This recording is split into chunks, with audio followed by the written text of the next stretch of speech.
Marketing Square. Bienvenue sur Marketing Square, le rendez-vous du gros marketing. Le gros, c'est un marketing qui sort des clous, qui se réinvente, qui se renouvelle. C'est aussi un mindset qui repose sur l'envie de se dépasser, de se détacher de ses opinions une bonne fois pour toutes et d'apprendre en continu. Si tu te reconnais dans cette description, que tu sois débutant ou expert, abonne-toi. Ce podcast va devenir ton meilleur allié. Vous êtes une marque ou une entreprise qui cherchez à étendre votre portée sur les réseaux sociaux ou bien un créateur de contenu à la recherche de partenariats? Richmaker est là pour vous aider. Cette plateforme de mise en relation entre marques et influenceurs spécialisée en B2B est conçue pour vous permettre de toucher de nouvelles audiences à moindre coût. Avec Richmaker, vous pouvez trouver les partenaires idéaux pour votre prochaine collab en un clic. Rendez-vous dans les ressources de l'épisode pour faire le plein d'idées et développer ce levier inexploité qu'est le partenariat. Bon épisode à tous! Bonjour à tous et bienvenue dans ce nouvel épisode de Marketing Square. Aujourd'hui, on va parler d'un sujet tabou, on va parler d'un sujet qui fâche, on va parler de comment définir son prix. Ça, c'est un sujet plus qu'utile pour bon nombre d'entre vous, qu'il s'agisse de vendre ou de se vendre. On est toujours un peu mal à l'aise pour parler d'argent et on a tous ça en commun, surtout nous, les invétérables gaulois. Salut Jérémy, bienvenue dans le podcast. Bonjour Caroline, merci de m'avoir invité. Avec grand plaisir, on s'est rencontrés dans les commentaires LinkedIn. Et toi, Jérémy, tu es un spécialiste du pricing. Tu es curateur et diffuseur, auteur du livre Le Pourquoi du Combien. Et aujourd'hui, tu vas nous dérouler la méthode en 5 étapes pour pouvoir enfin fixer son prix. Exactement. Alors, je suis pas spécialiste uniquement de pricing, mais il se trouve que j'ai eu à diriger une équipe de pricing, donc une équipe de spécialistes du prix. Et on s'est posé la question de quelle méthode on allait utiliser pour définir un prix. Alors le prix, c'est passionnant. D'abord, c'est super important, puis c'est très frustrant. Un prix, ça définit le produit, le service, la stratégie, qui on est, ce qu'on vend. Ça a un impact énorme sur la marge. Si tu vends un produit à 100 €, que tu as acheté 90, 10% de plus sur le prix, ça double ta marge. C'est très important. Et alors, c'est très frustrant parce que c'est à la fois très facile et très compliqué. La chaise sur laquelle je suis assis, je peux décider qu'elle vaut 50 €. En une seconde, j'ai défini un prix. On peut pas fabriquer la chaise en une seconde, mais on peut donner son prix en une seconde.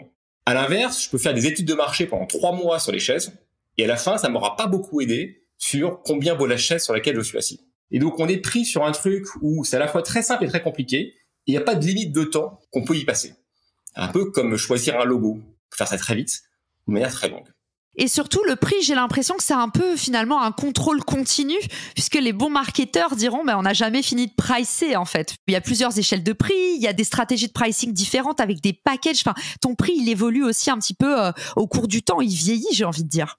Exactement, alors il faut toujours l'adapter évidemment. Il y a pas mal de sophistication dans le prix, et en fait, c'est pas des maths, c'est plus de la psychologie comportementale.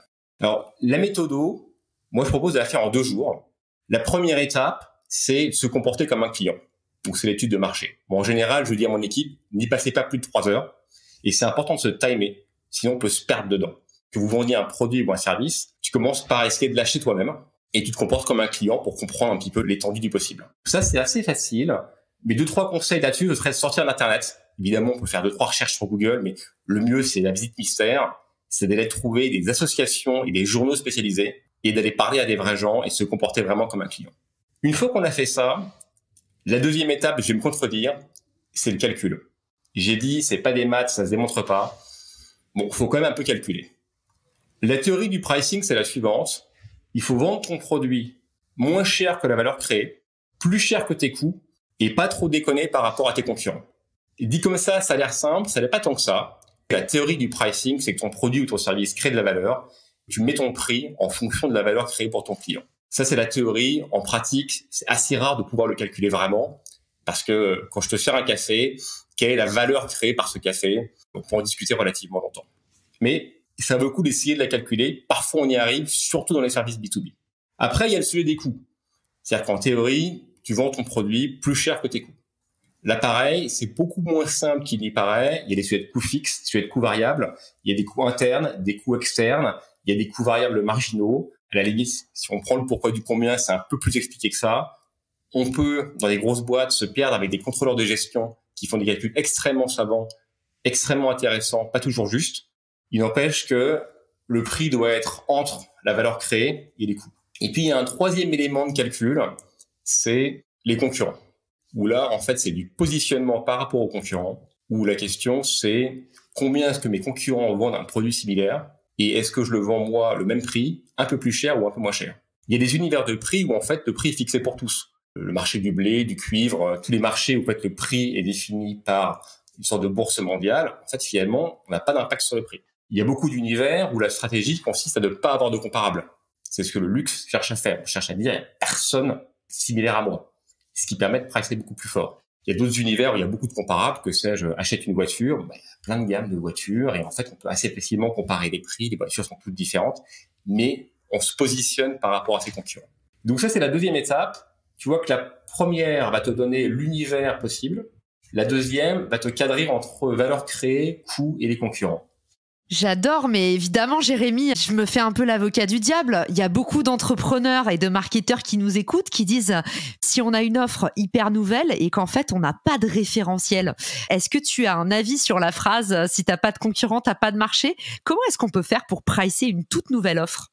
Là, on va regarder les différents éléments qu'on peut appliquer à une nouvelle offre. Et je vais venir sur l'étape 3, qui est la sophistication, et ça va te donner l'étendue des possibles. Les éléments de sophistication, t'en as environ 8. Il y en a une qui est tout ce qui est dimension. C'est est-ce que en fait je vends sur un seul type de prix ou plusieurs. Je te donne un exemple. Tu achètes un kilo de pommes, c'est 4 € le kilo ou 3 € le kilo, qu'importe. Ton compteur EDF, là tu es plutôt sur un abonnement et un prix à la consommation. Et donc tu as un compteur que tu loues et un prix à la consommation. Et tu peux avoir plusieurs dimensions. Tu peux compliquer ça. Le deuxième, c'est tes offres de services au sens des options. Donc là, je reviens en voiture, tu as un prix de base avec la voiture de base et puis il y a plein d'options. Donc si tu as une nouvelle offre, est-ce que c'est juste une offre ou est-ce que c'est l'offre plus les options qui sont autour? Après, tu as les formules. Les formules, pense à un restaurant. D'ailleurs, quand on veut pricer, aller dans un restaurant, c'est pas mal. Un menu de restaurant, c'est jamais qu'un pricing géant et c'est assez bien fait.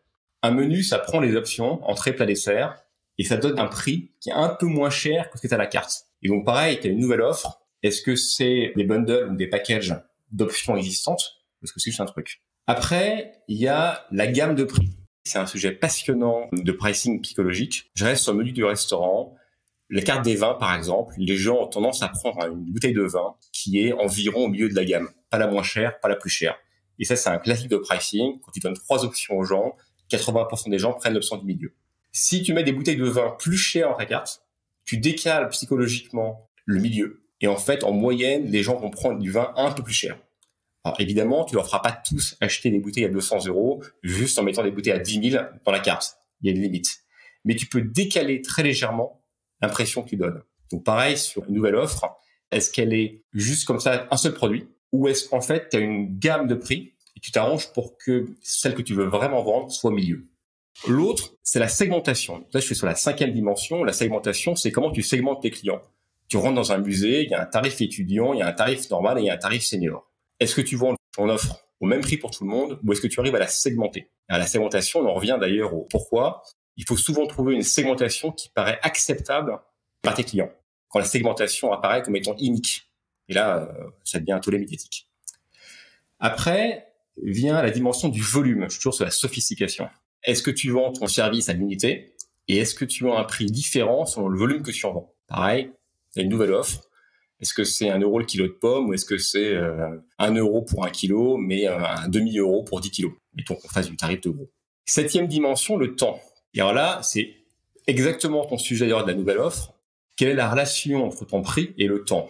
Alors, tu vas souvent avoir des offres early bird. L'offre early bird pour une nouvelle offre, c'est 10 € pour les 10 premiers, 20 € pour les 10 suivants et 30 € pour les 30 derniers. Moi, je cours pas mal de semi-marathons. Typiquement, dans les courses, il y a une offre pour les early birds qui leur permet à eux d'avoir des gens qui s'inscrivent très tôt, 6 mois, 1 an à l'avance, qui en parlent à leurs amis, enfin, toute une logique derrière ça. Un autre exemple de temps, c'est les soldes. Tu as pas mal de business qui fonctionnent avec des logiques où, en fait, il y a des prix hauts toute l'année. Et 2 ou 3 fois par an, le Black Friday, Noël, les soldes, les prix baissent. Et là, tu crées des effets d'aubaine artificiels où les gens ont l'impression que c'est moins cher, enfin, c'est moins cher. À l'inverse de ça, tu as des marques, notamment dans le luxe, qui disent « nous, on fait jamais de soldes », typiquement Hermès, qui est une autre stratégie de prix. Et donc, c'est pour ça qu'on ne peut pas tellement répondre à ta question de comment on price une nouvelle offre, j'allais dire en théorie. Toute la logique, c'est d'avoir la checklist en tête et de choisir dans la checklist ce qui te convient. Enfin, je reviens au pourquoi du combien, il y a la checklist. C'est aussi pour ça qu'on a fait cette méthode avec l'équipe. C'est pas pour dire voilà comment on fait un prix, c'est plutôt pour dire voilà les 83 dimensions, et il y en a vraiment 83, qu'on peut prendre en compte quand on définit un prix. La dernière dans la sophistication, et je m'arrête, qui est la 8e élément, c'est tout ce qui est nomenclature psychologie du prix. Tu rentres dans un supermarché, tout se finit par 99. 2,99 €, 3,99 €, 4,99 €. Ça marche mieux dans le B2C que dans le B2B. Mais il n'empêche que si tous les supermarchés de la Terre font ça, c'est pas un hasard, c'est parce que ça marche. Quoi qu'on en pense. Hyper clair, Jérémy. Est-ce qu'on peut passer un peu à la pratique pour ceux qui nous écoutent, qui sont en train de se dire quand même c'est dense. Ah là là, ils parlent entre marketeurs parce que c'est vrai que le prix, c'est une des parties les plus techniques du marketing, une des parties qui fait peur. Comment est-ce qu'on peut les rassurer, Jérémy? Est-ce qu'on se ferait pas un petit cas de, par exemple, quelqu'un qui est un indépendant qui se lance, c'est ceux qui sont le plus paumés sur les prix et qui se dit, OK, on veut lancer une offre de coaching. La marque candidat, tu veux accompagner des chercheurs d'emploi qui doivent façonner leur marque candidat, c'est-à-dire développer leur employabilité. Donc, c'est un truc qui va les aider à trouver du travail. Est-ce que tu peux utiliser ta méthode sur ce cas-là pour qu'on comprenne un peu le cheminement en action? Alors, si je la reprends de manière logique, la première étape, ce serait effectivement de faire une recherche comme candidat. Je prends Google, je fais quelques recherches rapides et j'appelle quelques amis qui sont eux-mêmes candidats, je leur demande ce qu'ils ont fait. Je vais chercher les journaux spécialisés. Donc là, je sors de chez moi, je vais au kiosque à journaux et je prends l'étudiant magazine et tous les magazines spécialisés. Potentiellement, j'appelle un conseiller Pôle emploi ou je prends rendez-vous avec Pôle emploi. Mais en fait, sur Google, on va tomber sur des liens sponsorisés, des articles écrits par des robots ou par des pigistes, du contenu qui n'est pas très curaté, pour reprendre ce que j'ai à cœur. Allez chercher les magazines, parler à Pôle emploi, parler à des vrais candidats et limitez-vous dans le temps, c'est-à-dire une demi-journée, pas plus. On va pas pouvoir faire la deuxième étape qui est le calcul. Alors si, il y a mon coût. Alors là, en l'occurrence, si moi je veux faire du coaching, mon coût, c'est un peu mon coût horaire, c'est-à-dire combien est-ce que je veux gagner par jour. Et ça, c'est très personnel. On définit autant qu'on veut. En tout cas, quand vous êtes indépendant, un truc qu'on dit pas assez, c'est partez du principe que vous travaillerez seulement 60% du temps. Une des grosses déconvenues quand on se lance en tant qu'indépendant, c'est de se dire, en fait, je vais travailler 100% du temps au service de mes clients. Et du coup, on divise son chiffre d'affaires idéal par les jours où on travaille, comme si on travaillait à temps plein. Alors que voilà, petite astuce en passant, si jamais vous êtes dans ce cas-là, pricez plutôt 60% de votre temps à produire si vous êtes freelance. Ok, donc Jérémy, tu nous dis sur l'étape 2, mais là, si on devait se projeter rapidement, là, imaginons Jérémy, c'est une de tes filles qui te dit papa, je veux me lancer dans un service de coaching sur la marque candidat, aider des candidats en recherche d'emploi. Qu'est-ce que tu lui conseillerais pour l'étape 2 quand même? D'abord, moi je lui conseillerais de penser gros. Le coach le mieux payé aux États-Unis, c'est Tony Robbins. Il est plus tout jeune maintenant, il est extrêmement riche et quand il fait des coachings, lui, il prend 10 000 personnes en live ou il fait des conférences avec 10 000 personnes dans des salles de foot. Il n'a pas commencé comme ça. Quand tu prends ses bouquins, il t'explique d'ailleurs comment il a commencé. Mais il n'empêche que tu peux te mettre assez haut en termes à la fois soit de prix, soit d'ambition en termes de reach. C'est-à-dire que si tu fais du coaching en one-to-one, tu vas pouvoir pricer X. En plus, ton étudiant moyen ou ton candidat moyen n'a pas forcément un gros budget. Mais si tu te mets sur un segment de gens qui ont un gros budget ou si tu te mets sur un segment de masse, tu dois pouvoir modifier les règles du jeu. Donc moi, j'aurais tendance à proposer de modifier les règles du jeu. Mais là, je rentre dans la solution, pas la méthodo. Si je reste sur la méthodo, tu regardes combien les autres price. Bon, c'est une chose. Tu regardes combien les gens sont prêts à payer, c'en est une deuxième, et tu regardes toi combien tu as envie de gagner. Et déjà, ça te donne un ordre de grandeur. Jérémy, je suppose qu'il y a aussi l'indice de rareté qui rentre en jeu. Par exemple, si tu te spécialises sur la marque candidat et que tu n'as pas trop de concurrence, tu es sur une niche, tu peux te permettre de valoriser ça dans ton offre aussi, j'imagine. Probablement. Là, on en revient à ton point de s'il n'y a pas de concurrent, peut-être qu'il n'y a pas de marché, mais à toi de voir. Alors après, tu vois, si je reprends les autres, on en revient aux dimensions. Est-ce que tu vends du coaching à l'heure, 50 € de l'heure? Est-ce que tu vends un abonnement à un site plus du coaching à l'heure et du coup, tu mixes les deux? Qu'est-ce que tu mets dedans? Après, tu as l'offre. Moi, je connais quelqu'un qui est dans la situation que tu décris, qui vend qu'une seule chose, donc des demi-heures de coaching. Je pense qu'il peut vendre plus de choses. Est-ce qu'il peut vendre un livre, des demi-heures de coaching, un site avec un accès, une mise en relation entre candidats? Je suis en train d'inventer. Après, je dirais bien sur les formules. C'est un peu ce que LinkedIn fait aussi, mais ce que le restaurant chez toi fait également. Une fois que tu as 10 offres proposées, tu commences à les packager en bundle pour donner l'impression que c'est moins cher de l'acheter par bundle. Ça marche assez bien. Derrière, tu peux segmenter.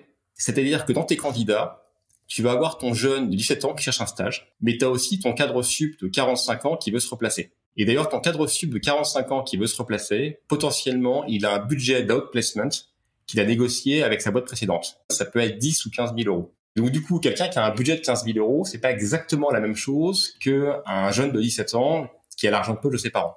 Donc tu vois que là, tu es dans des segmentations assez différentes. Donc c'est pas les mêmes clients, mais c'est pas non plus du tout la même proportion à payer. Le volume, ça peut être un sujet parce que tu peux partir sur un one-shot, c'est-à-dire on refait ton profil sur les réseaux sociaux, je dis une bêtise, ou tu peux partir sur un accompagnement mensuel qui se finit au moment où le candidat y signe, par exemple. Ouais, alors pour moi, ça, je suis un peu théorique, mais je mettrais plutôt ça dans les options. C'est un peu entrée, plat, dessert. Ce que j'appelle la dimension, le volume, c'est 5 heures, 10 heures, 100 heures de coaching, et je te fais un prix dégressif si on passe 50 heures ensemble. Fais ça avec une classe d'étudiants où il y a des étudiants que s'ils s'y mettent à 10, tu leur fais moins 50%, que sais-je, un peu théorique, mais pourquoi pas. Dernier truc auquel je pense aussi, pour ceux qui nous écoutent, on est vraiment en train de réfléchir en live avec Jérémy. Donc déjà, bravo Jérémy pour l'exercice que tu as relevé haut la main et pour les petites pépites que tu nous partages. Je sais que c'est une problématique qu'ont beaucoup d'auditeurs, beaucoup d'indépendants qui se lancent, beaucoup de jeunes entrepreneurs aussi. Un autre truc auquel je pensais là, Jérémy, c'est tu peux dire par exemple dans ta stratégie de pricing, tu peux parler de paiement fragmenté. Tu peux parler de paiement différé. Ça, j'imagine que c'est des leviers qui peuvent, par exemple, faire accepter un prix plus haut. Ça rentre dans la stratégie de prix aussi, non ? Oui, ça rentre dans la stratégie de prix psychologique. Ce qu'on appelle aussi l'investissement perdu. C'est-à-dire que quand quelqu'un a pas mal investi sur quelque chose, il a tendance à continuer. Vu l'argent qu'il y a mis, il a envie de continuer. Tu peux tomber sur des différences de budget aussi. Alors là, je suis plutôt B2B, mais ça marche aussi pour des individus. Toi, en tant qu'individu, tu vas pas dépenser de la même manière ton épargne que tu as accumulée au fruit de ton travail que 10 000 euros que tu viens de gagner au loto. Pourtant, c'est les mêmes euros, mais comme tu n'as pas gagné de la même manière, tu vas pas les dépenser pareil. Si tu factures en B2B, le budget IT, le budget marketing et le budget publicité, c'est pas en fait les mêmes ordres de grandeur. Et les boîtes vont pas forcément y réfléchir de la même manière. Et donc, si tu arrives à vendre un produit qui en fait est payé par plusieurs personnes avec des budgets différents, ça peut fragmenter à l'échelle de chacun. Et que sais-je, dans le monde du marketing, 100 000 euros, c'est beaucoup. Dans le monde de l'IT, pas forcément. Pourtant, c'est les mêmes euros. Et oui, la relativité.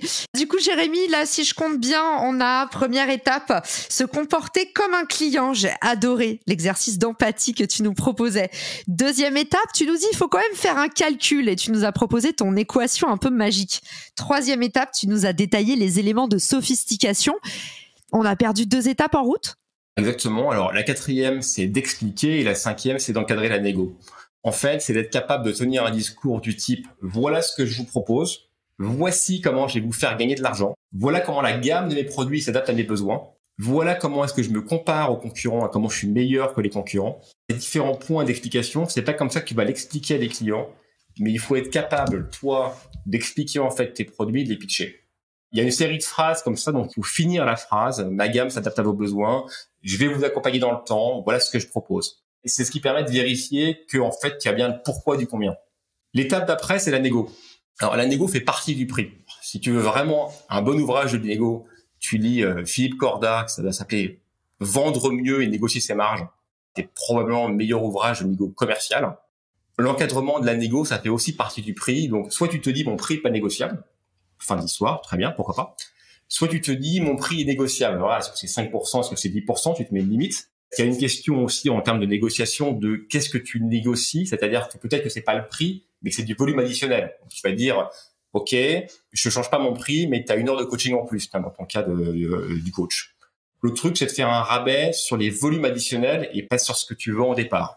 Donc, quelque part, une fois que tu achètes 10 kilos de pommes, en fait, les 10 premiers kilos, ils sont au prix 1, mais tu fais un rabais sur partir du 11e kilo et pas sur les 10 premiers kilos. Donc, il y a tout un ensemble de choses à penser, en fait, sur comment tu organises ces négociations. Et notamment, quand tu as des équipes commerciales, encadrer la négo fait partie du prix. Qu'est-ce que tu appelles encadrer la négo, justement ? Est-ce que tu as des petites recettes secrètes à nous transmettre ? Il faut être combien ? Moi, souvent, j'entends on vend à plusieurs, on est 2 face au client. Moi, je décommande formellement de faire ça. J'adore les échanges individuels, le plus possible par téléphone. Chacun a un peu ses petites recettes. Toi, c'est quoi ton point de vue là-dessus ? En termes de négo, si vous cherchez le bon truc, lève-toi et négocie de Nicolas Caron. Nicolas Caron, c'est un formateur pour les commerciaux. C'est un excellent commercial lui-même. C'est un conférencier commercial qui est un showman de première catégorie, qui a sorti un bouquin récemment qui s'appelle « Lève-toi et négocie » et qui reprend exactement tout ça. C'est un art, la négo, donc il y a beaucoup de points de vue assez différents. Ça dépend de ton environnement, ça dépend de qui tu es. Ce que tu viens de dire est très juste. Sur une très grosse négo, tu as intérêt à être 2. Un qui négocie, un qui observe, ou alors pour pouvoir jouer des coups de cop, bad cop. L'autre point sur la négo, c'est que tu as intérêt à connaître les techniques. En fait, il y a plein de techniques de négo qui marchent d'autant mieux que la personne en face de toi est pas formée à la négo. En revanche, si la personne en face de toi est formée à la négo, ces techniques, elles sont souvent connues, éculées et très désagréables. Donc, quelqu'un comme Nicolas Caron, qui est un spécialiste, va dire « Arrête d'utiliser ces techniques, tout le monde les connaît et ça énerve la personne d'en face. » Il a raison si tu es face à un acheteur pro qui connaît les trucs aussi. Si tu es face à quelqu'un qui ne sait pas négocier, ça change un peu le truc. Le good cop, bad cop, par exemple, va très bien marcher sur quelqu'un qui ne connaît pas le machin. Génial. Jérémy, comme d'habitude, tu as plus d'un tour dans ton sac et tu nous as préparé une petite dernière étape.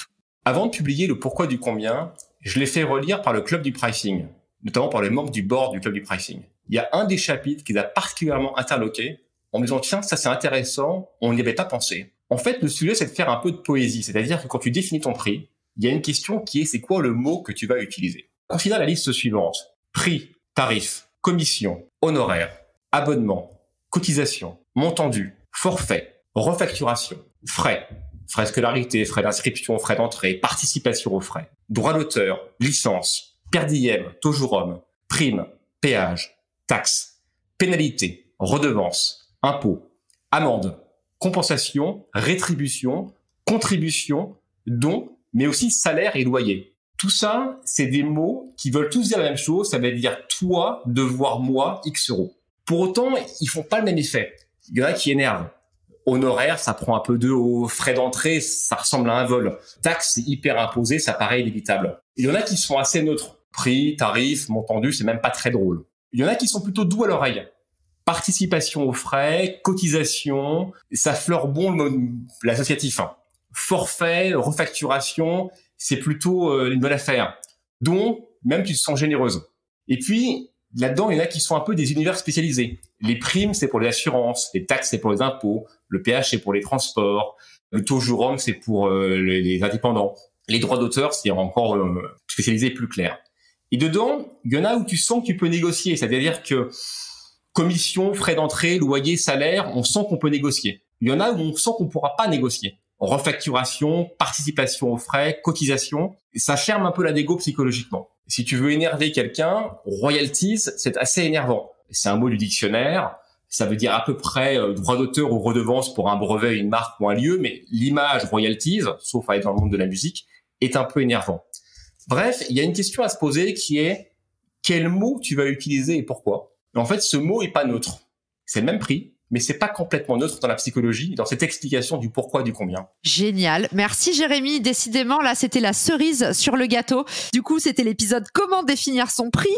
Et c'est un épisode qui s'adresse à tous finalement. Tu nous as donné un peu ta méthode universelle, celle que tu as mis des années à construire et que tu es venu gentiment nous partager au micro de Marketing Square. Première étape, se comporter comme un client. Deuxième étape, le calcul pour rentrer dans ses frais, être rentable et profitable. C'est le but de toute vente quand même. Troisième étape, tu nous as parlé des éléments de sophistication. Et puis ensuite, tu nous as dit les explications à la fois pour son discours envers son client, mais aussi pour soi-même, parce qu'il faut avoir l'air un minimum convaincu. Et parfois, le problème du pricing, c'est que les gens qui les détaillent eux-mêmes, ils n'ont pas trop compris comment on en était arrivé à ce prix-là. Et ça, c'est quand même gênant pour votre pouvoir de conviction personnelle quand de base, vous n'avez pas la maîtrise sur tout le cycle de valeur de votre entreprise. Et dernier point, la négociation. Mais ça fera certainement l'occasion d'un nouvel épisode de podcast parce qu'on peut pas leur donner tout d'un coup, n'est-ce pas Jérémy? Merci d'être venu nous livrer tout ça. Et puis, où est-ce qu'on peut te retrouver? Dis-nous où est-ce qu'on peut t'envoyer des questions, des exclamations, des remerciements pour tous les indépendants qui vont enfin avoir les clés pour se lancer. Alors, je pense qu'il y a deux endroits. Il y a LinkedIn, très simple, à mon nom. Et puis, il y a curatusread.com, qui est le petit site qui sert un peu aussi de site de base à la maison d'édition. Génial. Merci beaucoup Jérémy. Merci à tous pour votre écoute. Maintenant, plus d'excuses pour ne pas lancer votre propre stratégie de prix. Souvenez-vous que ce qui coûte le plus cher souvent, c'est pas les erreurs, c'est l'inaction. Merci à tous pour votre écoute et à bientôt. Ciao. Si cet épisode te plaît, tu peux le partager en me taguant ou lui laisser 5 étoiles sur Apple Podcast. Marketing Square.